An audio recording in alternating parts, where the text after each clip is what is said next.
Karena istilah neraka dan surga itu tidak ada di dalam kitab suci manapun.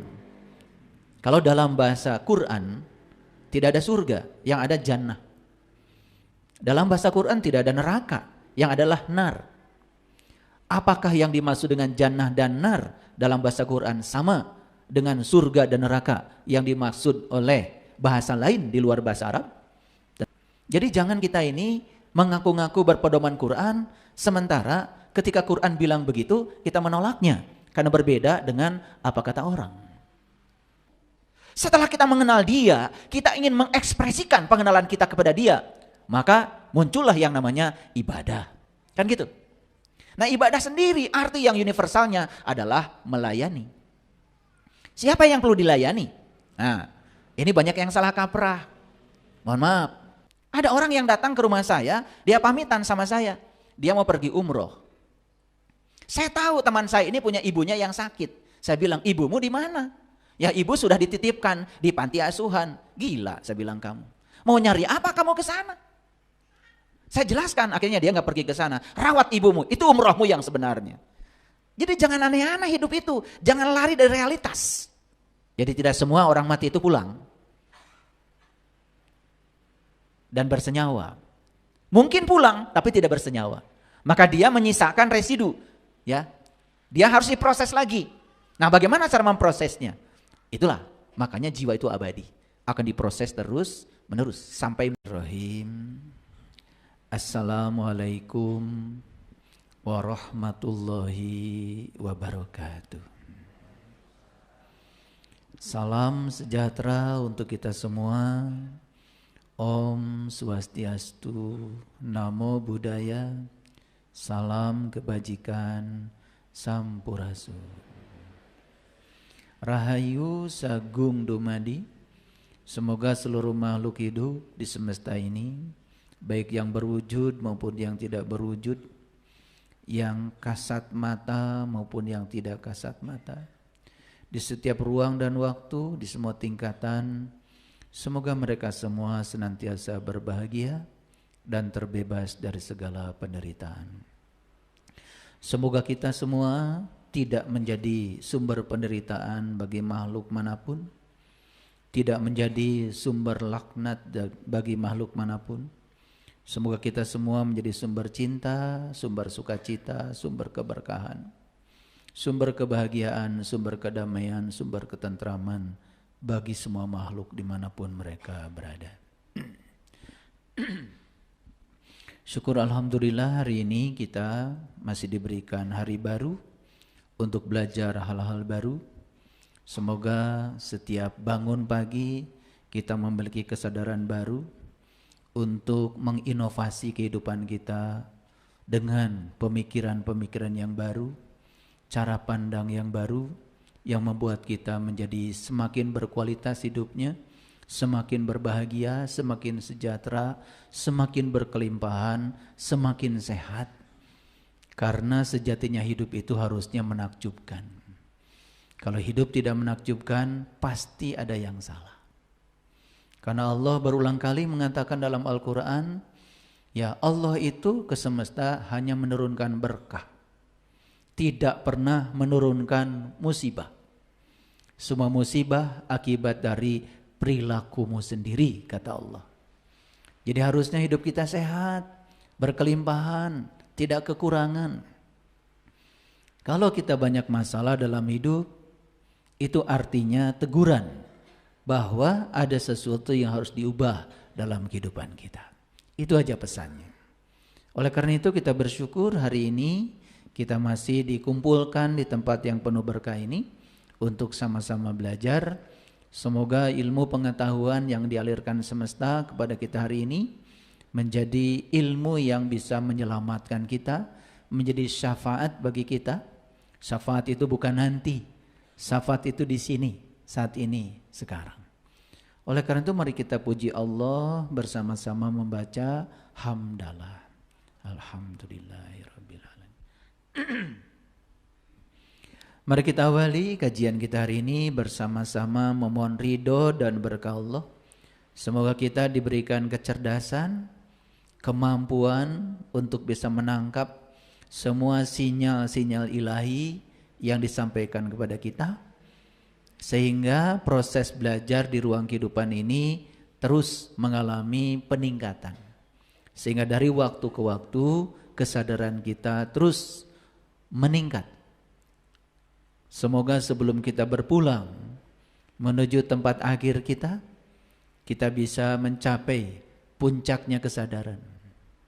Karena ketika kita bisa mencapai puncaknya kesadaran, sadar bahwa diri kita adalah percikan cahaya ilahi, sadar bahwa diri kita adalah sebentuk jiwa yang akan kembali kepada asalnya, sadar bahwa kita bukan tubuh, bukan pikiran, bukan perasaan, sadar bahwa kita adalah bagian dari dirinya ilahi, maka tugas kita adalah mengembalikan diri sejati kita ke tempat asalnya.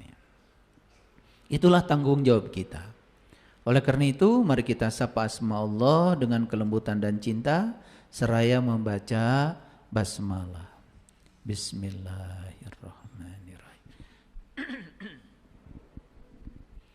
Kajian kita hari ini, saya akan berbicara secara spesifik tentang bagaimana cara semesta menyelamatkan jiwa. Bagaimana cara semesta menyelamatkan jiwa. Mengapa kajian ini penting? Karena menurut pengalaman pribadi saya, sepanjang kita tidak mengerti siapa diri sejati kita, sepanjang kita tidak mengerti siapa sesungguhnya diri kita, maka kita dalam kehidupan ini akan terus terombang-ambing, diombang-ambing oleh diri palsu kita, pikiran gelap kita yang tidak tersinari oleh cahaya ilahi. Sehingga kesadaran kita bukan semakin tumbuh, malah kesadaran kita dari hari ke hari semakin turun. Dan di kesadaran yang rendah, disitulah akan tercipta yang namanya neraka. Tapi di kesadaran yang tinggi, disitu akan tercipta yang namanya surga. Karena istilah neraka dan surga itu tidak ada di dalam kitab suci manapun. Kalau dalam bahasa Quran tidak ada surga, yang ada jannah. Dalam bahasa Quran tidak ada neraka, yang adalah nar. Apakah yang dimaksud dengan jannah dan nar dalam bahasa Quran sama dengan surga dan neraka yang dimaksud oleh bahasa lain di luar bahasa Arab? Tentu saja kita harus belajar kecerdasan dari bahasa. Karena setiap bangsa itu punya peradaban sendiri, punya kecerdasan sendiri, dan mereka merefleksikan kecerdasannya dalam bahasa. Kalau merujuk pada Quran surat Hud ayat 106, 107, 108, Allah sendiri yang mengatakan bahwa neraka itu adalah tempat di mana kita masih bernafas. Bahkan langit dan bumi masih ada. Begitu kata Quran. Fa ammal ladzina syaku fa finnar lahum fiha zafirun wasahikun. Jadi neraka itu adalah tempat di mana kamu masih bernafas, bahkan langit dan bumi masih ada. Begitu kata Quran. Jadi jangan kita ini mengaku-ngaku berpedoman Quran, sementara ketika Quran bilang begitu, kita menolaknya karena berbeda dengan apa kata orang. Saya ini adalah seorang pembelajar. Saya kalau berbicara sesuatu, pasti saya belajar lebih dalam. Dan saya tidak mungkin menyampaikan sesuatu yang belum saya kaji. Saya belajar 6 keterampilan berpikir. Mulai dari mengingat, memahami, menerapkan, menganalisis, mengevaluasi, sampai mensintesa pengetahuan. Itu adalah hari-hari saya. Karena apa? Karena saya berprofesi sebagai seorang pengajar di university. Jadi tiap hari saya bergelut dengan riset. Setiap hari saya bergelut dengan pemikiran-pemikiran ilmiah. Setiap hari saya bergelut dengan pemikiran-pemikiran sains. Otomatis ya pikiran saya terbentuk dengan sendirinya sebagai saintis. Saintis itu adalah orang yang berpikir saintifik. Scientific bahasa lainnya adalah berpikir ilmiah. Nah, karena terbiasa seperti itu, maka setiap saya belajar, pasti saya menggunakan berbagai kerangka, berbagai disiplin, berbagai sudut pandang. Karena alam semesta ini sendiri namanya kan universe. Bahkan sekarang sudah bukan universe lagi. Orang menyebut alam semesta ini adalah multiverse. Sudah bukan uni tapi multi. Universe bagi saya, uni itu artinya kumpulan. First itu adalah versi. Jadi universe itu sebetulnya kumpulan segala sudut pandang. Oleh karena itu, semua disiplin ilmu, apapun ilmunya, berbicara alam semesta yang sama. Biologi itu berbicara alam, fisika berbicara alam, kimia berbicara alam, geografi berbicara alam, astronomi berbicara alam. Semua berbicara alam yang sama dengan sudut pandang yang berbeda. Itulah muncul berbagai disiplin keilmuan, sehingga muncul berbagai keahlian yang kemudian disertifikasi. Ada sarjana ini, ada sarjana itu. Yang dibicarakan semua adalah alam. Apa yang dibicarakan ilmu kedokteran? Tubuh. Tubuh juga bagian dari alam. Apa yang tidak dibicarakan? Ilmu yang bukan dari alam. Sosiologi, antropologi, semua berbicara alam dengan sudut pandangnya sendiri-sendiri. Sehingga begitu banyak disiplin keilmuan. Itulah pentingnya kita memahami berbagai disiplin keilmuan sehingga sudut pandang kita menjadi universe. Syukur-syukur kalau bisa multiverse. Sadar nggak bahwa sebetulnya bumi ini tempat kita tinggal hanya debu kecil yang terapung-apung di semesta raya. Matahari yang kita saksikan tiap pagi itu besarnya 1.000.000 kali bumi, itu matahari. Dan model matahari yang kayak gitu di alam semesta bukan satu. Bukan satu. Karena keterbatasan penglihatan kita mengira semesta itu cuman matahari, bumi, dan bulan. Karena kita tidak melihat yang lain. Sesekali Jupiter muncul, sesekali Mars muncul. Walaupun ukurannya sangat kecil. Karena begitu jauh dari bumi kita. Sesuatu yang tidak kelihatan oleh kita bukan berarti mereka tidak ada. Cuman karena keterbatasan mata kita. Yang model kayak bumi ini di galaksi Bima Sakti aja ada 250 miliar buah. Yang model kayak bumi ini. Terus kalau bumi ini tidak ada dan semua kehidupan di dunia ini tidak ada, semua manusia tidak ada, terus memangnya ketiadaan kita ini berpengaruh kepada alam semesta yang tanpa batas? Kalau debu kecil ini tidak ada, tidak mengganggu konstelasi sistem, ya, sistem perbintangan, sistem astronomi, tidak akan mengganggu. Betapa kecilnya bumi kita. Nah, kalau bumi kita ada sudah sebesar debu, Indonesia sebesar apa ya? Lah kalau Indonesia sebesar bumi sebesar debu, Indonesia sepersekian dari debu itu, terus kita ini sebesar apa ya di semesta ini?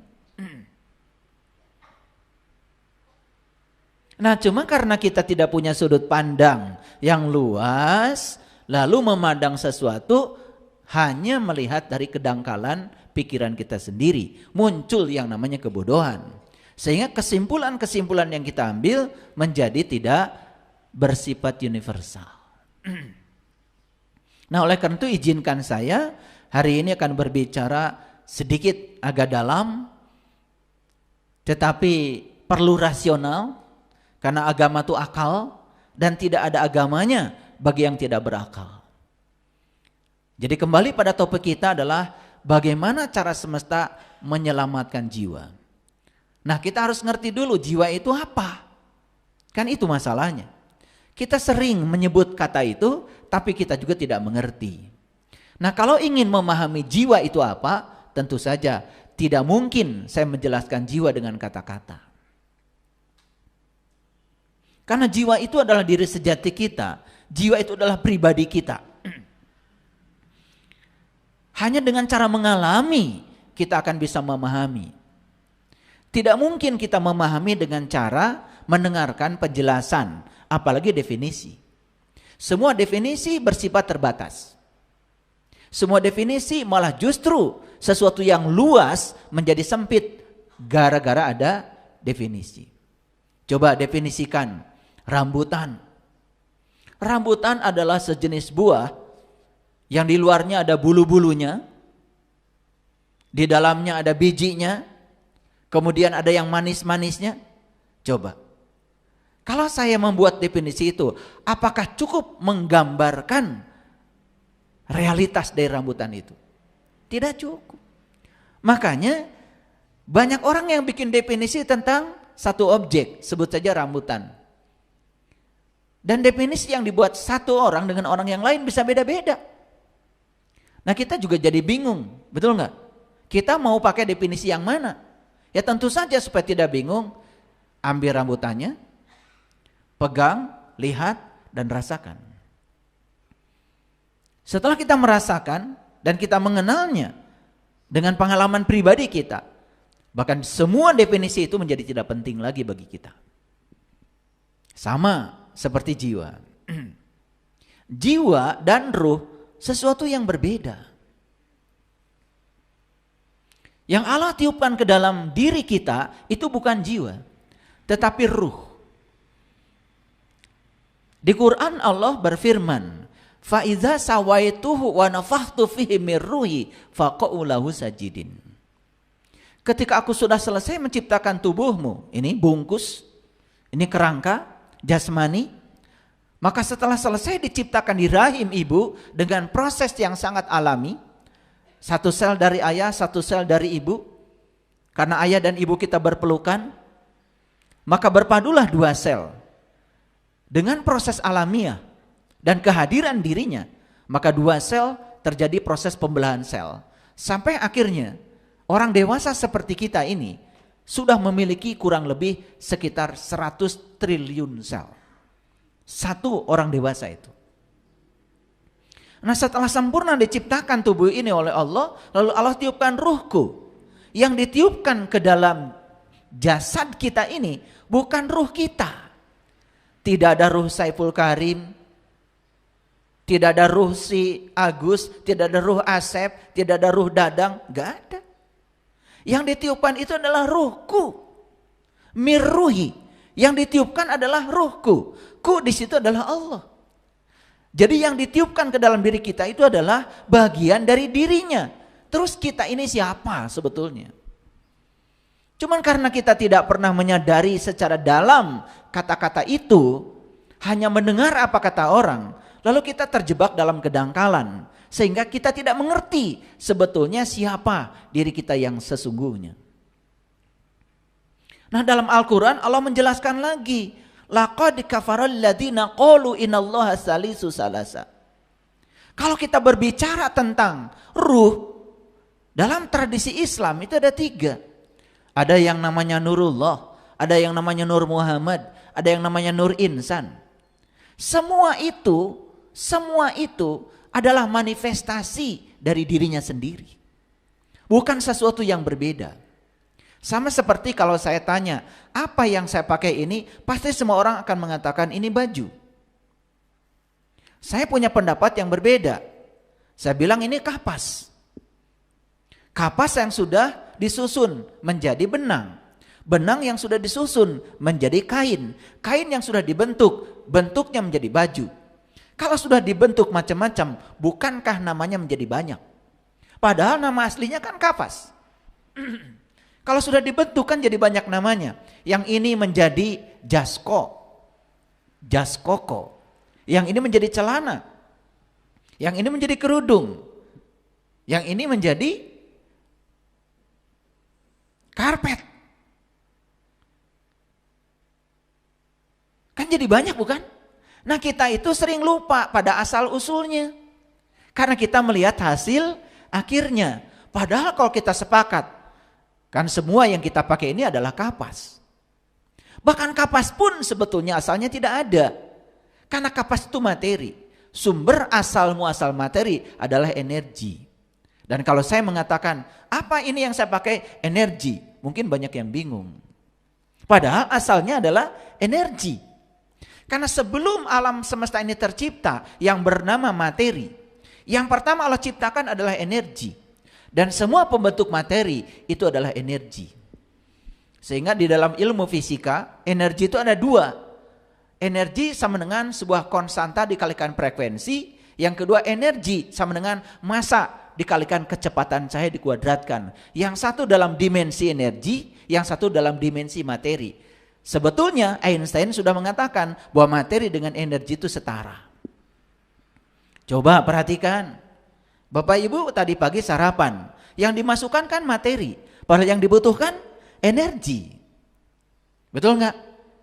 Yang dibutuhkan energi. Makanya setiap makanan mengandung susunan komposisi. Di situ